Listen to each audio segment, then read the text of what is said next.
Assalamualaikum warahmatullahi wabarakatuh. Ito na naman tayo.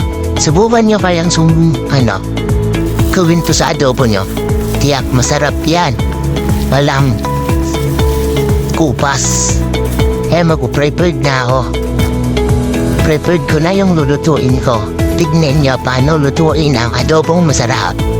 Gasan muna natin yung manok ng malinis para walang lansa. Kasi tayo mga Pinoy may kani-kanyang luto tayo. Kasi ako, inamarinig ko muna sa kalamansi para lasap na lasap talaga sa mga manok yung lasa. Tayo, ganyan talaga. Para lasap na lasap sa manok yung mga yung lulutuin natin na manok. Ayo.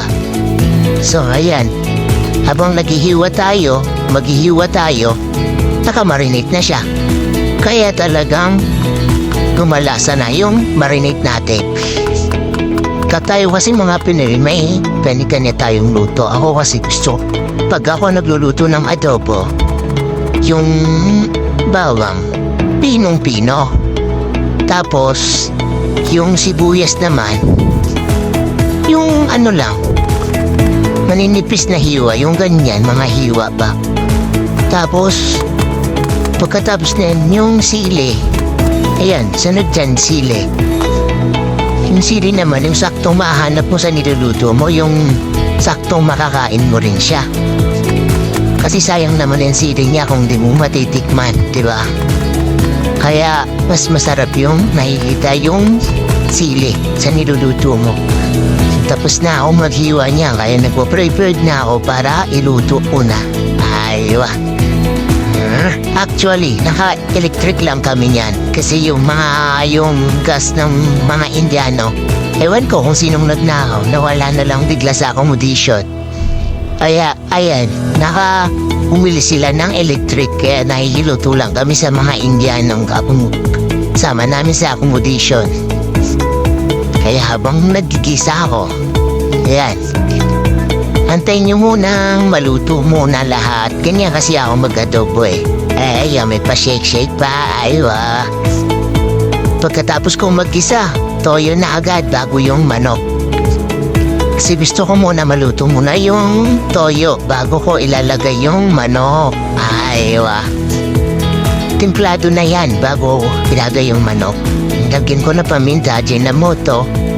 So pag ganyan ang picture niyan, dalagay ko na yung manok para lasap na lasap talaga sa manok. Kaya yan, ilalagay ko na yung manok. So yung kawali ko nga pala, nabili ko lang yan sa halagang 5 sar. Mura lang yan dito. Sabi ko pang video ko lang yan kono. Kaso di ko rin nagamit kasi nailipat ko. Maliit masyado. Puno. Kaya nilipat ko na lang sa malaking kawali. Aywa. Pagkalipat ko nga, halo-halo na naman ako. Halo-halo lang.